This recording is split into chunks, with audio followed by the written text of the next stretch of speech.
এই বাগমারায় ওয়াজ থাকবে না, এই ওয়াজ দুনিয়া পার হয়ে চলে যায়, কিন্তু বারবার বাগমারার নাম বললাম, আপনাদের ইজ্জত থাকবে, মানুষজন খুঁজে বাইর করবে এরা কোন জায়গায়।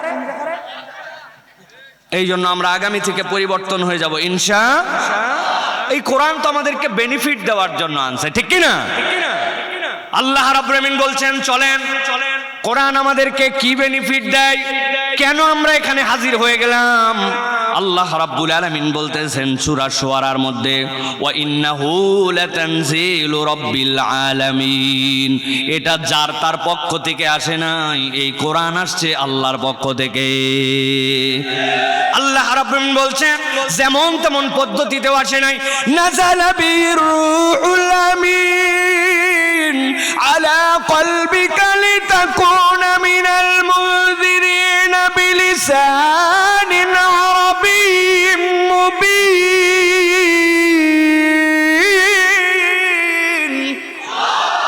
আল্লাহ বলছেন জগৎবাসী জেনে রাখো, বিশ্বস্ত একজন ফেরেশতার মাধ্যম দিয়া আমি এই কোরআনকে অবতীর্ণ করলাম, আর যাকে দিলাম আমি তার ব্যাপারে বলতেছি ওই লোকটা মুহাম্মাদুর রাসূলুল্লাহ সাল্লাল্লাহু আলাইহি ওয়াসাল্লাম। আল্লাহ বলছেন জগতের সব কিছু কোরআনের ভার সহ্য করতে পারবে না বলে অস্বীকার করেছিল, কিন্তু আমি আমার হাবিবের অন্তরে এইটা দিয়েছি, তিনি একবার অস্থির হন নাই। আল্লাহ বলতেছেন এইটাই হচ্ছে তোমাদের উম্মত হিসাবে এবং তোমার নবী হিসাবে শ্রেষ্ঠত্ব। আল্লাহ কোরআনে বলেছেন, ঠান্ডা মাথায় বোঝেন, লাউ আনজালনা হাযাল কুরআনা আলা জাবালিন লারাআইতাহু খাশিআম মুতাসাদ্দিআম মিন খাশিয়াতিল্লাহ। ওই যে বড় হিমালয় পাহাড় দেখো, যেই পাহাড়ের উপরে উঠে কেউ যদি দেশের পতাকা তুলতে পারে তাইলে নিজের মর্যাদাও বাড়ে, দেশের মর্যাদাও বাড়ে, কত উঁচু। আল্লাহ বলছেন ওই পাহাড়ের উপরেও যদি কোরআন দেওয়া হতো এক মুহূর্ত টিকে থাকতে পারতো না, আল্লাহর ভয়ে ভীত হয়ে আতঙ্কিত হয়ে নড়তে চড়তে কাঁপতে কাঁপতে ধ্বংস হয়ে যেত। কিন্তু তোমাদের পয়গম্বর আমার প্রিয় নবী মুহাম্মদ সাল্লাল্লাহু আলাইহি ওয়াসাল্লামকে এইটা দিয়েছি তোমাদেরকে সতর্ক করার জন্য। আমার হাবিব একটুকু অস্থির হন না, সুবহানাল্লাহ। আল্লাহ এরপরে বলছেন বিলিসানিন আরাবিয়্যিম মুবিন, এমন একটা ভাষায় দেওয়া হলো, এর মধ্যে বিরাট বড় তাফসীর আছে। দুনিয়াতে আল্লাহ রাব্বুল আমিন প্রণিধানযোগ্য কিতাব দিয়েছেন 104টা। কয়টা? এর মধ্যে বিখ্যাত হচ্ছে 4টা। আল্লাহ যে কওমের উপরে যেই কোরআন যেই কিতাব দান করেছেন, আল্লাহ রাব্বুল আলামিন ওই এলাকার ভাষাভাষী ওই পয়গম্বরের যেই ভাষা আল্লাহর আরশ থেকে ট্রান্সলেট করে করে ওইটা অবতীর্ণ করেছেন। কিন্তু আল্লাহ বলছেন একমাত্র কিতাব কোরআন যেটা ট্রান্সলেট করে দেওয়া হয় নাই, আল্লাহ যে ভাষায় সে ভাষাতেই এইটা অবতীর্ণ করা হয়েছে। যেই লোকেরা উর্দুতে কথা বলতো, আল্লাহ যদি ওই এলাকায় কোনো নবী পাঠায় থাকেন অবশ্যই আল্লাহ প্রেরণ করেছেন, তার ভাষা উর্দু, তার কিতাব যেটা আসছে আল্লাহ ট্রান্সলেট করে ওই ভাষা দিয়েছিলেন। ইব্রানিতে ইব্রানি এসেছে, হিব্রুতে হিব্রু এসেছে। আল্লাহ রাব্বুল আলামিন বলছেন একমাত্র এক্সেপশনাল আমি কোরআন দিয়েছি, এইটা কালামুল্লাহ। আল্লাহ যেই ভাষায় কথা বলেন আল্লাহ ওই ভাষাতে তোমাদের জন্য কিতাব দিয়েছেন, সুবহানাল্লাহ। বান্দা যখন তার ঠোঁট দিয়ে উচ্চারণ করে, যদি উচ্চারণ করে তার ঠোঁট দিয়ে, কিন্তু এই ভাষাটাও আল্লাহর, কথাটাও আল্লাহর। আল্লাহ এই জন্য বলছেন ওয়া ইন্নাহু লাফি যুবুরিল আউয়ালিন, এই কোরআনের ঘোষণা কেবল এই কোরআন দিয়েই নয়, যত আগের কিতাব ছিল সব কিতাবে আল্লাহ কোরআনের কথা বলেছেন। আল্লাহু আকবার। আল্লাহ রাব্বুল আমিন বলছেন এই কোরআনের মতো কিচ্ছু তোমরা আনতে পারবে না, জানি তো না, কিন্তু আল্লাহ বলতেছেন একটু ভিন্ন ভাষায়। আল্লাহ বলছেন আমি ইয়াকুলুন আফতারা কুল ফাতু বিসূরাতিম মিন মিসলিহি ওয়াদউ মান ইসতাতা'তুম মিন দুনিল্লাহি ইন কুনতুম সাদিকিন। আল্লাহ বলছেন কোরআন নিয়ে অনেক কথা হবে, অনেক ধরনের পরামর্শ আসবে, অনেক ধরনের সমালোচনা একদল করবে। আল্লাহ বলেন আমি কিয়ামত পর্যন্ত চ্যালেঞ্জ দিয়ে রাখলাম, তুমি সংবিধান বানাবে, তুমি বিভিন্ন ধরনের অর্ডিন্যান্স বানাবে, তুমি বিভিন্ন ধরনের তোমার নীতিমালা বানাবে, কিন্তু যুগে যুগে সেইটা পরিবর্তন করা লাগবে। কিন্তু আমি আল্লাহ বললাম আমি তোমার জন্য এমন কিতাব দিলাম কিয়ামত হয়ে যাবে এই কোরআন কোনো বিধি বিধানকে পরিবর্তন করা লাগবে না। আল্লাহু আকবার। এটার মানে কি? এইটার মানে হচ্ছে আল্লাহ বলছেন তোমার যদি মনে চায় তাহলে কোরআনের মতো একটা কিছু নিয়ে আসো। যুগে যুগে চোরের বিচারে কি করা হবে, জেনাকারীর শাস্তি কি দেওয়া হবে, দুর্নীতি করলে কি ধরনের পানিশমেন্ট হবে, দুনিয়ার বুকে কেউ যদি হ্যান অপরাধ করে ত্যান অপরাধ করে তার জন্য কি শাস্তি হবে। আইন বানাচ্ছে আর পরিবর্তন করতেছে আর বানাচ্ছে। কিন্তু আল্লাহ বলছেন আমি আল্লাহ চ্যালেঞ্জ দিলাম, কুল ফাতু বিসূরাতিম মিন মিসলিহি, কোরআনের মতো একটা সূরা অনুরূপ নিয়ে আসো আর আল্লাহ ছাড়া যারে মন চায় তার সহযোগিতা নাও। আমি আল্লাহ চ্যালেঞ্জ দিলাম কিয়ামত হয়ে যাবে, তোমরা কখনো সক্ষম হবে না। এটাই প্রমাণ করে কোরআন ছাড়া মানবের মুক্তির কোনো পথ থাকতে পারে না। আপনি ঠিক বললেও ঠিক, না বললেও ঠিক। আপনার ঠিক বলাতে আর না বলাতে কিছু যায় আসে? বোঝেন নাই আপনি? এই পৃথিবীর সব লোক যদি কোরআন পড়া বাদ দিয়ে দেয়, কোরআনের এক পয়সা এক চুল পর্যন্ত অমর্যাদা হবে না। আর কোরআন যদি সব মানুষ পড়তে শুরু করে, কোরআনের এক চুলও মর্যাদা বাড়বে না। কোরআন মাখলুক নয়, কোরআন হচ্ছে আল্লাহ রাব্বুল আলামিনের কালাম। আল্লাহর কালামের অমর্যাদা হয় না, এইটা আল্লাহর জাতের অংশ। এই জন্য কোরআন গ্রহণ করলে মানুষের দাম বাড়ে, কোরআনের দাম বাড়ানো কমানো যায় না। আমার আল্লাহ রাব্বুল আমিন বলছেন দুনিয়ার মানুষ তোমাদের জন্য বলছি, অনেক মানুষ আছে পণ্ডিতি করবে, কোরআনুল কারীমকে অস্বীকার করবে, কি যায় আর কি তাতে না যায়। আল্লাহ সূরা হামিম সিজদার মধ্যে বলছেন ইন্নাল্লাযীনা কাফারু বিযিকরি লাম্মা জাআহুম ওয়া ইন্নাহু লাকিতাবুন আজিজ লা ইয়াতিহিল বাতিলু মিন বাইনি ইয়াদাইহি ওয়ালা মিন খালফিহি তানজিলুম মিন হাকিমিন হামিদ। আল্লাহ বলছেন চ্যালেঞ্জ দিলাম, লা ইয়াতিহিল বাতিল, তুমি দেখবে ইসলাম বোধহয় চলে গেল, মুসলমান বোধহয় শেষ হয়ে গেল, ইসলামের বাতি বোধহয় নিভে গেল। আল্লাহ বলছেন আমি চ্যালেঞ্জ দিয়ে রাখলাম, নবীর পরে আর কোনো নবী আসবে না, এই শরীয়তের পরে আর কোনো শরীয়ত আসবে না। দুনিয়া যদি কিয়ামত না হয়, আল্লাহর এই কোরআন কেউ হাজার চেষ্টা করে মিটাতে পারবে না। যুগে যুগে যারা মিটাতে আসছে তারা নিজেরাই মিটে যাবে। প্রমাণ পান নাই? এই মাহফিলে তাফসীর আয়োজন করার জন্য কি পরিমাণ তেল খড় পোয়াতে হতো, জুতার তলা পর্যন্ত খোয়ায় যেত। এখন তাদেরকে আর খুঁজে পাওয়া যাচ্ছে না। যায় নাকি ভাই? ভাগ্যিস বলছেন না, তাছাড়া খবর ছিল হ্যাঁ বললে। আমি বলতাম তাদেরকে এখন পর্যন্ত আপনারা ধরেননি কেন? ঠিক কিনা? ভালো করে খেয়াল করেন। আল্লাহ রাব্বুল আমিন বলছেন দুনিয়ার মানুষ, আমি আল্লাহ রাব্বুল আমিন তোমাদের জন্য যে কালাম দিলাম, এমনি কালাম তোমাদের জন্য আমি দেই নাই। আল্লাহ বলতেছেন এমন একটা বিশুদ্ধ সূত্রের মাধ্যমে এমন ভাবে মানুষকে আলোকিত করার জন্য দিলাম, ওই মানুষ যদি বুঝে তাহলে এইটা তার জন্য আলো, আর যদি না বুঝে তাহলে এইটাই হচ্ছে তার জন্য বিপদ।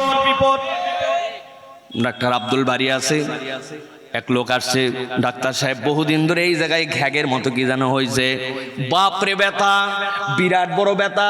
ডাক্তার সাহেব চেক করে দেখছে এইটা তো ভয়ঙ্কর দিকে যাচ্ছে, যদি এরকম কিছু থাকে অ্যাবসেস যেইগুলো যদি ফেলে দেওয়া না হয় ওইটা সংক্রমিত হয়ে ক্যান্সারের দিকেও যেতে পারে। এখন সংক্রমিত হয়ে ক্যান্সারের দিকে যেতে পারে। ডাক্তার তারে বলছে আপনার এটার জন্য অপারেশন করা লাগবে, শুইতে হবে, এইটা কাটতে হবে, কেটে এইটা ফেলে দিতে হবে। এখন বুঝে থাকলে বলেন তো এই কাটা ছিঁড়ার জন্য কিছু খরচ আছে কিনা, কিছু ব্যথা আছে কিনা, কিছু রক্তপাত আছে কিনা, কিছুদিন এই হাত দিয়ে হয়তো খাওয়াও যাবে না, এর কোনো বিষয় আছে কিনা? ওই বলতেছে বাপরে বাপ, ছোট্ট এক জিনিস যেটার জন্য খরচ আছে, রক্তপাত আছে, ব্যথা আছে, অনেকদিন হাতটা চলানো যাবে না, ও ক্যান্সার, আমি এটা বাদ দিব না। এটা তো বুদ্ধিমান লোক, ঠিক কিনা? বুঝে বলেন কিন্তু বুদ্ধিমান না। আরে ক্যান্সার হলে কি হবে, না হয় মরেই গেলাম।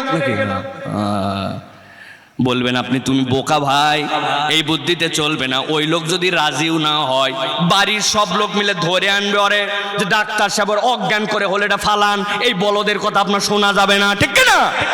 তাহলে সমাজে এমন কতগুলা মানুষ থাকবে বুঝতে যাবে না, কোরআনের দিকে আসতে যাবে না।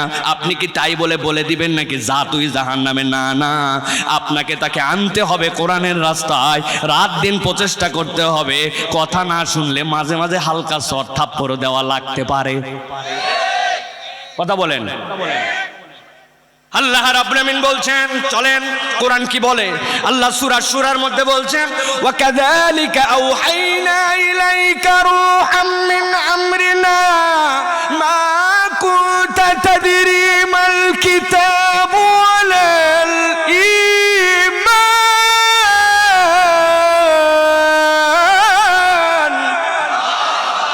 আল্লাহ বলছেন, ও আমার হাবিব, ওয়া কাযালিকা আওহাইনা ইলাইকা, এইভাবে আমি আপনার কাছে এই কালাম প্রেরণ করলাম। কেমনে প্রেরণ করলাম? রূহাম মিন আমরিনা,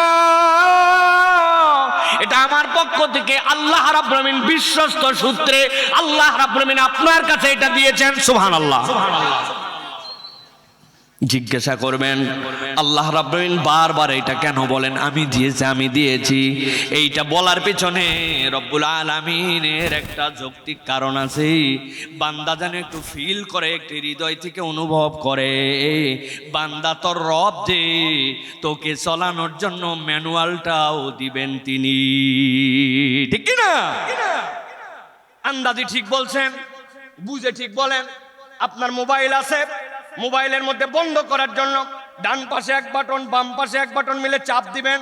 চাপ দেওয়া মাত্র এই জায়গায় চলে আসছে আপনার পাওয়ার। ডানের থেকে বামের থেকে ডানের দিকে চাপ দিবেন, মোবাইল আপনার বন্ধ হয়ে যাবে। পাওয়ার বাটন যেটা আছে ওইটার মধ্যে ঠাইসে ধরবেন, 3 সেকেন্ড বন্ধ হয়ে যাবে, 3 সেকেন্ড আবার ঠাইসে ধরবেন, অন হয়ে যাবে। এই পর্যন্ত যদি না বুঝে থাকেন তাহলে কথা বলেন, আর বুঝলে চুপ করেন। বুঝছেন তো? এখন আপনি বলছেন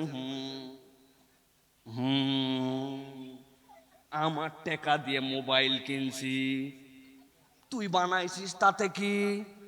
ওই জায়গায় চাপ দিলে বন্ধ হবে, অন হবে বললেই হবে না। আমি গোড়াতে চাপ দিয়ে ধরে থাকবো, আমার মোবাইল যেখানে মন চাই সেখানে চাপবো। বাচ্চা কাচ্চারা বুঝে ফেলছে, আপনি বোঝেন নাই। ও বুঝছে, ওই কোম্পানি বানায় যে এই জায়গায় চাপ দিতে বলছে, ওই জায়গায় চাপ দিলে অন হয়, ওই জায়গায় চাপ দিলে অফ হয়। আপনি বলছেন আমার মোবাইল, লাল বাটনে চাপ দিয়ে কল দিব, হবে তো না? কিয়ামত ঘটে যাবে, তারপরেও আপনি কল পাঠাতে পারবেন না, কারণ সেটিংটা ওইভাবে আপনার জন্য দেওয়া। আল্লাহ বলছেন তুমি দুনিয়ায় এইটা বোঝো, আর তুমি আল্লাহর পক্ষ থেকে এইটা বোঝো না। সেই আল্লাহ তোমাকে বানালেন, সেই আল্লাহ দুনিয়ায় তোমার ইচ্ছায় তুমি আসো নাই, আল্লাহর ইচ্ছায় আসছো। তাহলে বান্দা তুই তোর ইচ্ছায় কেমনে চলবি বলিস? আমি চলার জন্য কোরআন দিয়েছি, এই জন্য কোরআন ছাড়া যত মতবাদ, যত পথ, যত আদর্শ, যত ধরনের তরিকা আল্লাহর কাছে একটাও গ্রহণযোগ্য হবে না। যত আপনি ফুটানি মারতে পারেন আপনি, কিন্তু যাওয়ার পরে দেখা হবে কবরে। আমার আল্লাহ বলছেন, মা কুনতা তাদরি মাল কিতাবু ওয়ালাল ঈমানু ওয়ালাকিন জাআলনাহু নূরা। আল্লাহু আকবার। আল্লাহ বলছেন, ও আমার হাবিব, আপনি চলে গেলেন গারে হেরার মধ্যে। আল্লাহর নবী কোথায় গেছেন? বুঝে থাকলে বলেন তো, আল্লাহর নবী কত বছর পর্যন্ত গারে হেরার মধ্যে ছিলেন? কয় বছর? 3 বছর। আল্লাহ নবী সাল্লাল্লাহু আলাইহি ওয়াসাল্লাম 25 থেকে 40, 14 বছর, কেউ বলেছেন 15 বছর আল্লাহ নবী ওইখানে যাওয়ার পর অপেক্ষা করেছেন। হিলফুল ফুজুল বানানোর পরে যখন হিলফুল ফুজুল তিনি সফলতার সাথে আর নিতে পারেন নাই, তখন থেকেই চলে গেছেন গারে হেরার মধ্যে। কি ভাবতেছিলেন আল্লাহ নবী? জানা লাগবে ভাই, কোরআনের এই আলোচনা কেবল বছর বছর হয়ে যাবে, আগা নাই গোড়া নাই। আপনি কি শুনলেন কি শুনলেন না? গারে হেরার মধ্যে আল্লাহ নবী গেলেন, 5টা বিষয় নিয়ে ভাবতেছিলেন। মুখস্থ করেন, কয়টা? 1 নম্বরে আল্লাহ নবী চেষ্টা করেছিলেন, পারেন নাই, নারীদের মর্যাদা তারা দিত না। 2 নম্বরে ওয়াইদাল মাউউদাতু সুইলাত বিআইয়ি যামমিন কুতিলাত, ছোট্ট ছোট্ট বাচ্চা কন্যা শিশুকে তারা হত্যা করে ফেলতো। 3 নম্বরে খানায় কাবাকে মূর্তির মিউজিয়াম বানাই ফেলেছিল। 4 নম্বরে চূড়ান্ত যুদ্ধ বাজছিল, ঘটনা অঘটনায় তারা টোটা ফাটা বিষয় নিয়ে যুদ্ধ লেগে যেত। আর 5 নম্বরে ওই মানুষগুলা জোর যার মুল্লুক তার, যার পাওয়ার আছে সে দখল করে নিবে, এইটাতে বলার কিছু নাই। ঠান্ডা মাথায় 5টা পয়েন্ট অনেকেরই মনে নাই, হারায় ফেলছেন আপনারা, কিন্তু বুঝে থাকলে বলেন তো আমার দেশে এখন পর্যন্ত এরকম পরিবেশ আছে কিনা? জোর যার মুল্লুক তার, আগে তোরা খাইতে এখন আমরা খাবো। এখনো পৃথিবীতে এরকম পরিবেশ আছে কিনা? বিনা কারণে বিনা ঘটনায় যুদ্ধ করে, যুদ্ধ সকলে মিলে বন্ধ করে চুক্তি করে দেয়, কিন্তু আমার ক্ষমতা আছে, আমি মানি না, আমি যা ইচ্ছা তাই আবার যুদ্ধ ভঙ্গ করতে পারি, যুদ্ধ বিরতি ব্যতিক্রম করে আমি অমুক তমুক দেশে আক্রমণ করতে পারি, কারণ আমার পাওয়ার আছে। এই রকম নীতি আদর্শ, এরকম বেহায়া রাষ্ট্র এই পৃথিবীতে আছে কিনা? নারীদের ইজ্জত এখন তো পূর্ণ নাকি? ভবানীগঞ্জ বাজারের উপরে দেখলাম এত বড় সাইনবোর্ড দেওয়া, এক মহিলা এরকম করে হাত বাইর করে আছে, ডান হাত দিয়ে আবার এরকম করে টান দিয়ে দেখাচ্ছে, এখানে যদি দাগ ওঠে তাহলে এই ক্রিম লাগানো লাগবে, শীত আসতেছে ময়েশ্চারাইজার ক্রিম। মহিলার জামা কাপড় নাই নাই অবস্থা, সবাই দেখতেছে আর চিন্তা করছে আহা কি ভালো ক্রিম। আমার জিজ্ঞাসা, পুরুষ মানুষ অটো চালায়, পুরুষ মানুষ মাঠে কাজ করে, পুরুষ মানুষ শ্রম দেয়, পুরুষ মানুষ বয়লারে কাজ করে, পুরুষ মানুষ বাহিরে বেশি চলাফেরা করে, নাকি যেইগুলা পেশার কথা বললাম এইগুলা কি মহিলারা করে না পুরুষ বেশি করে? শীতকালে কি কেবল হাত পাকি মহিলার ফাটে না পুরুষেরও ফাটে? তো পুরুষ যদি ফাটে, তুই মহিমাগঞ্জের বাজারের মধ্যে ওই জায়গাতে তুই একটা পুরুষের ছবি দিয়ে বলতে এইটা সারেন, তুই মহিলার ছবি দিলেন কেন? আসল উদ্দেশ্য মহিলার ছবি দেওয়া নয়, ওই মহিলাকে বিজ্ঞাপন বানায়, পণ্য বানায়, পুরুষ লোকের চোখ দিয়ে তাকে ভোগ করায়, ওই মহিলাকে সেই জায়গায় টাঙানো হয়েছে পণ্যের বিজ্ঞাপন, ওই মহিলা নিজেও। এই জন্য ভাবতেছে মহিলা মর্যাদা বাড়ছে, আধুনিক সমাজ তাকে মর্যাদা দেয় নাই, তাকে চূড়ান্ত অমর্যাদা করেছে। যেগুলা ঘটনা বলতেছে এগুলা নবীজির সময়ের কথাই বললো না, যে নবীজির সময়ের। আল্লাহ বলতেছেন আপনি এইগুলা সব বিষয় নিয়ে ভাবতেছিলেন গারে হেরায় কয় বছর, ভুলে গেলেন আবার। এই মুরব্বীদের কথাবার্তা নিব না, তাহলে ইয়াংরা তারা কথা বলেন। মুরব্বীরা বহু আর শুনছে আগে, উনাদের ওয়াজ এগুলো ভালোই লাগে না। ওনার খাদিজার গল্প আসে, আপনি ধরবেন আম্মাজান খাদিজা, মুরব্বী কালকে বলবে বক্তা আসছিল রে ফাটে ফেলছে। ফাটাফাটি ওয়াজ হবে না, বুঝে সুঝে বাড়িতে নিয়ে যান এই ওয়াজ। ভালো করে খেয়াল করেন, আল্লাহ নবী ভাবছিলেন, আল্লাহ রাব্বুল আলামিন ওহী অবতীর্ণ করলেন, গভীর মনোযোগ দেন। আল্লাহ বলতেছেন মা কুনতা তাদরি মাল কিতাবু ওয়ালাল ঈমান। ও আমার হাবিব, আপনি পথভ্রষ্ট ছিলেন না, কিন্তু আপনি প্রকৃতার্থে ঈমান কাকে বলে জানতেন না। আপনি কিতাব কোনটা সেইটার ব্যাপারে আপনার ধারণা ছিল না। আপনি কখনো শিরিক করেন নাই, আপনি কখনো এক আল্লাহ ছাড়া কারো উপাসনা করেন নাই, আপনি কখনো মিথ্যা বলেন নাই, আপনি নারীদের অমর্যাদা করেন নাই, জীবনে একটা প্রাণ অন্যায়ভাবে আপনি হত্যা করেন নাই, আপনি সবচেয়ে শরীফ মানুষ।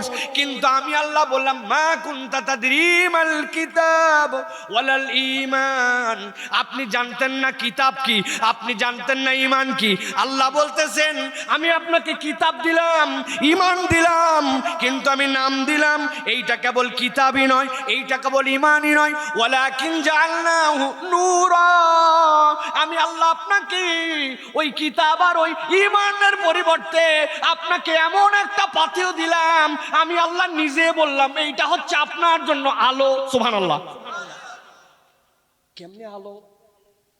যুবকেরা, এখান থেকে আপনি পুটিয়া যাবেন অথবা এদিক দিয়ে আপনি আত্রায় যাবেন, রাস্তায় বাইক নিয়ে রাত্রে বেরোইছেন, বের হওয়ার পরে রাস্তায় চলতে চলতে খানিক দূর যাওয়ার পরে দেখে কতগুলা সাইনবোর্ড রাস্তার পাশে লাগানো আছে, তীর চিহ্ন দিয়ে এরকম করে 5টা একসাথে। বাইকালা বুঝছে সোজা যদি যাই বিপদ আছে, সামনের রাস্তাটা বাঁক হয়ে হয়ে বামের দিকে গেছে। কিছু দূর যাওয়ার পরে দেখে এরকম করে তীর চিহ্ন দিয়ে সুন্দর করে একটা এরকম কালো চিহ্ন দিয়ে নিচে লেখা আছে থামুন। সামনে স্পিড ব্রেকার। ও বুঝছে সমান গতিতে গেলে স্পিড ব্রেকারে ধাক্কা লাগে, রাস্তায় যাওয়ার বদলে রাস্তার থেকে নেমে যাওয়া লাগতে পারে। কথা বলেন। কিছু দূর যাওয়ার পরে লেখছে সামনে সরু ব্রিজ, সাবধানে চলবেন। মানে রাস্তা যে পরিমাণ বড় হয়েছে ব্রিজটা ওই পরিমাণ বড় হয় নাই। সরু ব্রিজের চিহ্ন দেওয়া থাকে কিনা ভাই? এক ট্রাকের ড্রাইভার নাকি অ্যাক্সিডেন্ট করে নদীর মধ্যে নেমে গেছে। ট্রাকের মালিক তাকে ধরছে, বদমাইশ, লাখ লাখ টাকার ক্ষতি করলি তুই, আর তুই বাইসে ফিরলি, বল অ্যাক্সিডেন্ট কেমনে করছিস? বলে আপনার কথা মানতে যাই তো আমি অ্যাক্সিডেন্ট করছি। কি আমার কথা মানে কেমনে অ্যাক্সিডেন্ট হয়? আপনি বলছেন তাড়াহুড়া করবি না, যে সাইড চাই তাকে সাইড দিয়ে দিবি। বলে কেমনে কি? বলে আমার প্রথমে একজন সিএনজিওয়ালা সাইড চাইছে, তাড়াহুড়া না করারে সাইড দিছি, এরপরে কার সাইড দিছি, বাসওয়ালারে সাইড দিছি, এরপরে সামনে যায় দেখি চিহ্ন দেওয়া আছে ব্রিজ সরু, চিন্তা করলাম এরেও সাইড দেই। এখন সরু ব্রিজ যদি সাইড দেয় ও কি রাস্তায় থাকবে না নদীতে যাবে? ভালো করে বোঝেন, আমি এইটা মাথার মধ্যে ঢুকায় দেওয়ার জন্য উদাহরণটা দিলাম। আল্লাহ বলছেন ঈমান আপনার কাছে ছিল না, আপনার কাছে কিতাব ছিল না, ওয়ালাকিন জাআলনাহু নূরা, আপনাকে আমি নূর দিলাম। আপনাকে জিজ্ঞাসা করব ভাই, ওই যে আপনি রাস্তার মধ্যে যেই চিহ্ন দেখে ডানে যান বামে যান, যেই চিহ্ন দিকে থেমে যান, ওইটার মধ্যে কি লাইট থাকে? কিন্তু রাত্রেবেলা আপনার হেডলাইট পড়লে ঝকঝক করে জ্বলে কিনা? ওইটার নাম হচ্ছে রিফ্লেক্টর স্টিকার। ওর ভিতরে এমন ছোট ছোট অণু এমন ভাবে ঢুকানো আছে, এমন ধরনের ওর মধ্যে রাসায়নিক যৌগ দিয়ে বিকিরণ করে ওইটার মধ্যে সেট করা আছে, আপনার আলো পেলে সে ঝলঝল করে জ্বলে ওঠে। আল্লাহ বলতেছেন আপনাকে এমন একটা কিতাব দিলাম, বান্দা যদি নিজের জীবনে ইনস্টল করে নেয় ওইটা তার জন্য আলো হয়ে যাবে। সে ডানে যাবে কেমনে, বামে যাবে কেমনে, কোন পর্যন্ত যাবে, কোথায় যে থেমে যাবে, আল্লাহ বলছেন এই কোরআন এইটা দেখানোর দায়িত্ব নিবে। আল্লাহ কোরআনুল কারীমের মধ্যে বলছেন নাহদি বিহি মান নাশাউ মিন ইবাদিনা ওয়া ইন্নাকা লাতাদি ইলা সিরাতিম মুস্তাকিম।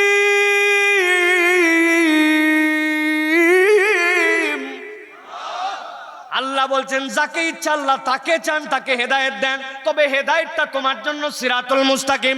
আপনি বলবেন আল্লাহ আমারে বলছে বাপের কথা শোন, মায়ের সাথে বেয়াদবি করিস না, মুরব্বীকে সম্মান দে, ছোটদেরকে আদর কর, মিথ্যা বলিস না, সত্যর সাথী হ। আল্লাহ বলছে কিনা? আল্লাহ না এইগুলা বললো, কিন্তু আমারে কোথায় আল্লাহ বললো যে এই জায়গায় বললো তোমারে যে জান্নাতের রাস্তায় নিলাম? আল্লাহ বলতেছেন ব্যাকল, রাস্তা তো এটাই, কিন্তু কোন বাহনে উঠবি তুই হিসাব করে উঠবি। তোর রাস্তাটা ছোট্ট একটুখানি, এখান থেকে তোরে যেতে হবে পুটিয়া পর্যন্ত, চাইলে নসিমন করিমন ভটভটিতে চলে যেতে পারিস, কিন্তু এখান থেকে যদি তোকে কক্সবাজার যেতে হয় ওই সময় আর ইজি বাইকে যাওয়া যায় না, ওই সময় আর নসিমন করিমনে যাওয়া যায় না, ওই সময় যাওয়ার উপযুক্ত বাহন লাগে, ঠিক না? আল্লাহ বলছেন আমি তো তোরে জান্নাতে নিতে চাই, তোর জীবনের মূল্যায়ন এইটুক ভাবিস কেন? চিন্তা করিস কবর পর্যন্ত কোন রকম গেলেই হয়, একতলা বাড়ি খালি বানালেই হয়, কোন রকম 2 বিঘা জমি হলেই হয়, খালি এমপিটা হলেই হয়, তোর টার্গেট এত কম কেন? আল্লাহ বলতেছেন তোর টার্গেট তো জান্নাত পর্যন্ত যাওয়ার, ওইটাতে যেমনে যাওয়া লাগবে তেমনে তোরে যাওয়া লাগবে। আল্লাহ বলছেন এই জন্য আমি আল্লাহ বললাম ওয়া ইন্নাকা লাতাহদি ইলা সিরাতিম মুস্তাকিম, এই কোরআন তোমাকে ডাইরেক্ট জান্নাতে নামানোর আগ পর্যন্ত থামবে না। সুবহানাল্লাহ। অনেকেই ভাবে যারা কোরআনপন্থী, যারা ইসলামপন্থী, যারা দুনিয়ার বুকে আসছি আমরা যারা ইমানের সাথে চলি, কোরআনের সাথে চলি, হুজুর সব জায়গায় আমরা খালি মায়ের খাই। ও ভাই ডাইনে যারা আছেন ঘুমায় যদি যায় থাকেন বালিশ দিব, না হলে কথা বলেন। মায়ের আমরা খাই কিনা? আমাদের একটা বিশ্বাস হয়ে দাঁড়াইছে মুসলমান বোধহয় কেবল মায়ের খাওয়ার জন্য আসছে, তাই নাকি? না যে বলছেন কিসের ভিত্তিতে না বললেন? আন্দাজি কিতাবুল আন্দাজ থেকে বলছেন। এখন চলেন কিতাবুল কোরআন থেকে আপনাকে বলি। আল্লাহ বলছেন ও যুবক ও তরুণ, ভালো করে জেনে রাখো, ইসলাম তোমাদেরকে পরাজিত করার জন্য আসে নাই, ইসলাম তোমাকে বিজয়ী বানানোর জন্য আসছে। সুবহানাল্লাহ। আল্লাহ সূরা আম্বিয়া কোরআনের 21 নম্বর সূরা 18 নম্বর আয়াতের মধ্যে আল্লাহ বলছেন বাল নাকযিফু বিল হাক্কি আলাল বাতিল ফায়াদমাগুহু ফাইযা হুয়া যাহিক ওয়া লাকুমুল ওয়াইলু মিম্মা তাসিফুন।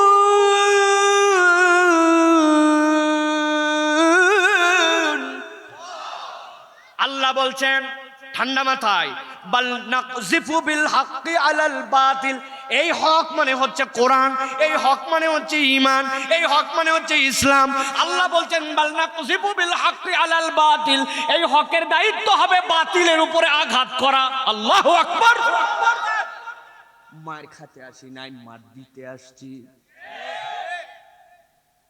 আল্লাহ বলছেন কোথায় মার দিবে? ঠান্ডা মাথায় বোঝেন। ফাইয়াদ মাগুহু, আল্লাহ বলতেছেন আক্রমণটা করবে কোথায় জানো নাকি? আক্রমণ করবে আরবিতে হচ্ছে দামগুন শব্দের অর্থ হচ্ছে মাথার উপর এমন আঘাত যেই আঘাতটা খেলে মগজ পর্যন্ত টার্গেট হয়ে যায়। বুঝেন নাই না? আপনাদের এই ভবানীগঞ্জে বিকালবেলা ক্রিকেট খেলা, এ পক্ষ অপক্ষ গন্ডগোল, এক কথা দুই কথা, একজন একটা স্ট্যাম্প হাতের মধ্যে নিছে, এলবি দিছি দিছি কথা শেষ। এত কথা বলিস কেন? বলবো না মানে ভুয়া এলবি দিছু। এক কথা দুই কথা স্ট্যাম্পদের দিছে হাতের মধ্যে, এক মায়ের হাত গেছে ভাঙ্গে, নিচে চাচার হাসপাতালে ভর্তি টর্তি করে এক্সরে করাইছে। এক্সরে করায় গলার মধ্যে ঝুলায় বলছে বাবা আজকে যাওয়া যাবে না, কারণ হাড্ডি ঠিক মতো সেট হয়েছে কিনা কালকে আরেকটা চেক করে তারপরে যাওয়া, আজকে হাসপাতালে ভর্তি। ওরে ব্যথার ব্যথা। মাঠের মধ্যে যারা মারছে আর যারা মার খাইছে কেউ নাই, সব পালাইছে ভয়ে, কেননা এত দুর্ঘটনা ঘটবে ওরা বুঝতে পারে নাই। রাত্রেবেলা গলার মধ্যে ঝুলানো আছে, ব্যথায় কোঁ কোঁ করে, চিৎকার করে। নার্স যায় বলছে স্যার কি করা যায়? বলে দাও একটা ভলটারিন মারে দাও একটা, অন্তত পক্ষে ব্যথাটা আপাতত কমক। উপায় নাই, ব্যথা যেই না মরদের কমছে। এক হাত বেডের নিচে দিছে, দিয়া ক্লিনিকের মধ্যে শুয়ে শুয়ে বলতেছে আল্লাহ খালি একবার হাতটা ঠিক করুক, আর একবার খালি মাঠে ফেরত যায়। যেই বেটা আমার এক হাত ভাঙছে, আল্লাহ মাসালে আমি মরদ না, যদি দুই হাত না ভাঙতে পারি। এরকম চিন্তা হাসপাতালে শুয়ে শুয়ে করা সম্ভব কিনা ভাই? গন্ডগোল আরো বড় আছে। বাঁধার পরে হাত ভাঙে নাই, একজন লাঠি দিয়ে বাড়ি দিয়েছে এক পায়ের মধ্যে। হাসপাতালে নেওয়ার বলছে এটা আমাদের কেস না, যেরকম ভাঙ্গা ভাঙছে নলিমলির ভিতরের সবগুলা ক্যালসিয়াম বাড়ায় গেছে, ডাইরেক্ট রেফার করে দিছে, চলে যাও ঢাকা পঙ্গু। পঙ্গু হাসপাতালে যাইয়া ডাক্তাররা অপারেশন করার পরে বলছে এটা নর্মাল ব্যান্ডেজ দিয়ে হবে না, 5 ইঞ্চি 5 ইঞ্চি দুইটা ইটা গস কাপড়ের মধ্যে পেঁচায়া ঠ্যাঙ্গের মধ্যে 21 দিন টানা দিয়া ঝুলান লাগবে। এরকম দেখছেন আপনারা ভাই? ওরে বাবারে, হাসপাতালের মধ্যে ঠ্যাং লম্বা করে শুয়ে আছে, বাবারে মারে গেলাম রে বললাম রে, চিৎকার চেঁচামেচি। ডাক্তার বলছে সকাল বিকাল এত বড় বড় রকেট পিছন দিয়ে ঢুকানো লাগবে। বুঝেননি না? যা বুঝছেন বুঝছেন, সাবুজিটারি দেওয়া লাগবে তারে, এছাড়া উপায় নাই। আর ইঞ্জেকশন দেয়, যেই না ইঞ্জেকশন দেয় ব্যথা একটু কমে। পা ভাঙ্গা কিন্তু হাত তো ভালো। পঙ্গু হাসপাতালের নিচে 2 হাত বেডের নিচে দিয়ে বলছে আল্লাহ একবার খালি ঠ্যাং ভালো হোক আর ভবানীগঞ্জে ফেরত যায়। যেই বেটা আমার ঠ্যাং ভাঙছে ওর একটা, ওর বাপের একটা, ওর ভাইয়ের একটা, না ভাঙলে আমি মরদি না। এরকম কথা বলতে পারে কিনা? বুঝানোর জন্য বলছি, বলেন বলতে পারে কিনা? কিন্তু গন্ডগোল লেগে গেছি, হাতও একটা ভাঙছে, পাও একটা ভাঙছে। বেকায়দা করে হাতের মধ্যে লাঠি ছিল, ওইটা দিয়ে মাথার মধ্যে একটা মার দিছে, ব্রেনের মধ্যে লাগছে। লাগার কারণে হুঁশ নাই, কোমার মধ্যে চলে গেছে, অজ্ঞান হয়ে গেছে। হাত ভাঙ্গারও ট্রিটমেন্ট হয়েছে, পা ভাঙ্গারও ট্রিটমেন্ট, কিন্তু জ্ঞান ফিরে নাই। বুঝে থাকলে জবান দিয়ে উত্তর দেন তো, যেই ব্যক্তির হুঁশ নাই, কোমার মধ্যে চলে গেছে, অজ্ঞান, ওই লোকটা কি কার হাত ভাঙবে আর কার পা ভাঙবে হাসপাতালের বেডে শুয়ে এই চিন্তা করার মতো যোগ্যতা রাখে? আমার আল্লাহ রাব্বুল আমিন বলছেন বাল নাকযিফু বিল হাক্কি আলাল বাতিল ফায়াদমাগু ফাইদা হুয়া যাহিক ওয়া লাকুমুল ওয়াইলু মিম্মা তাসিফুন। কোরআন পরিবর্তন করতে আসছে, ইমান পরিবর্তন করতে আসছে, বাতিলের বিপক্ষে আঘাত করবে, ইসলাম দিয়ে মারবে না, বাতিলের বিপক্ষে গোলাগুলি করবে না। পরিবর্তনটা করবে মূলত চেতনায়, পরিবর্তনটা করবে মূলত আদর্শে, পরিবর্তনটা করবে মূলত নৈতিকতায়। মানুষকে উপর দিয়ে আপনি জড় পরিবর্তন করেন, মানুষ যদি আদর্শে পরিবর্তন না হয়, নৈতিকতায় পরিবর্তন না হয়, কোরআনের রঙে নিজের মগজকে না রাঙায়, ওই মানুষ দ্বারা প্রকৃত পরিবর্তন সম্ভব নয়। মায়ের পেটের থেকেই আসছে, এই দেশ যে তার দেশ, এই রাস্তাটা যদি হয় তাহলে তার জন্যই ভালো। হাজার বুঝ থাকার পরেও দেশের টাকা বিদেশে পাচার করে দিছে। রাস্তাগুলো এমন ভাবে বানাইছে 10 বছর চলার কথা 1 বছরও যায় না। যেই জায়গায় দেওয়ার কথা ছিল 1 নম্বর পাথর, ওই জায়গায় দিছে 3 নম্বর খোয়া। যেই জায়গায় দেওয়ার কথা ছিল 1 নম্বরের বালু, ওই জায়গায় দিছে সবচেয়ে সস্তা মাটি। আর যেই জায়গায় দেওয়ার কথা ছিল মোটা মোটা রড, এরকম অজস্র বিল্ডিং, অজস্র রাস্তা বানাইছে, রডের বদলে দিছে। মনটাই খারাপ হয়ে গেল। বাঁশ দেয়নি ভাই, কঞ্চি দিছে, কাবারি দিছে, একটা আস্ত বাঁশের দাম আছে, ওরা বুঝছে। আল্লাহ বলতেছেন কেন পরিবর্তন হলো না?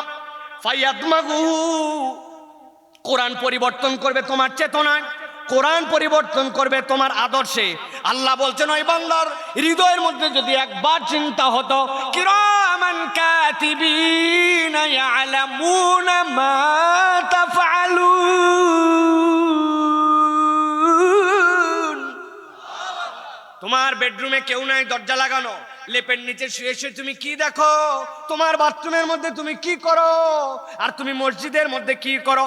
যেই আল্লাহ বাথরুমে, লেপে, মসজিদে, পাবলিক প্লেসে, অন্ধকারে, কারেন্ট থাকলে, কারেন্ট না থাকলে, দুনিয়ার শীতে, গরমে, বর্ষায়, মাটির নিচে, মাটির উপরে সব কিছু দেখার জন্য 2 জনকে দিয়েছেন।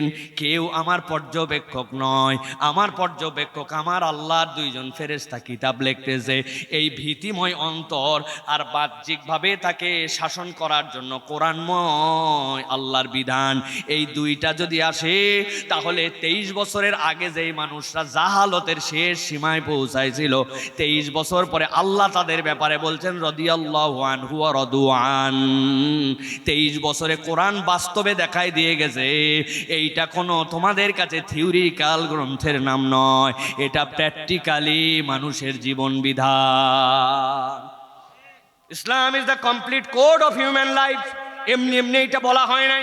আল্লাহ রাব্বুল আলামিন বলছেন, আমি আল্লাহ বললাম ফাইজা হুয়া যাহিক, পরিবর্তনটা এমন হবে বাতিল সেই জায়গা থেকে চূর্ণ বিচূর্ণ হয়ে যাবে। আল্লাহু আকবার।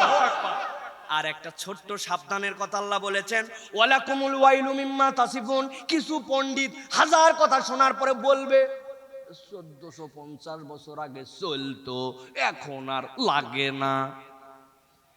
আছে না? বোরকা দেখে বলছে জীবন্ত টেন্ট, আল্লাহর আইন দেখে বলে ব্যাকডেটেড, কোরআনের কথা বললে বলে মৌলবাদী। দেখেন না আপনারা? না, আল্লাহ বলছেন ওয়ালাকুমুল ওয়াইলু মিম্মা তাসিফুন। মুখ দিয়ে কিছু বলার আগে 2 বার ভাবে বলো। আমরা চিন্তা করছি যা বলবো এখন থেকে সিস্টেম করে বলে যাবো, যাতে পরকালে কোনো বিপদ না হয়। কথা ঠিক কিনা? আমি একটা ছোট্ট জিনিস পড়বো, যারা পারেন আমার সাথে তারা পড়বেন, না যারা পারেন না তারা বলবেন না আমানতু বিল্লাহি। তারপরে কি? তারপরে কি? এবার একসাথে আবার বলবেন আমানতু বিল্লাহি। তারপরে কি? ভাই আপনারা পারেন না? হাত এরকম করে বসছেন কেন সব রে ভাই? একটু আরাম করে বসেন একটু। আমানতু বিল্লাহ। তারপরে কে? এবার অর্থ বলতে হবে আমার সাথে। দেখেন তো, আশহাদু আল্লা ইলাহা ইল্লাল্লাহ, আই উইটনেস, আমি সাক্ষ্য দিচ্ছি যে আল্লাহ ছাড়া কোনো ইলাহ নাই, মুহাম্মদ সাল্লাল্লাহু আলাইহি সাল্লাম তার আবদ এবং তার রাসূল। এইটার মানে জানেন তো ভাই? কিন্তু আমানতু বিল্লাহ মানে কি জানেন নাকি? আমানতু বিল্লাহ মানে কিন্তু সাক্ষ্য দিচ্ছি এরকম নয়।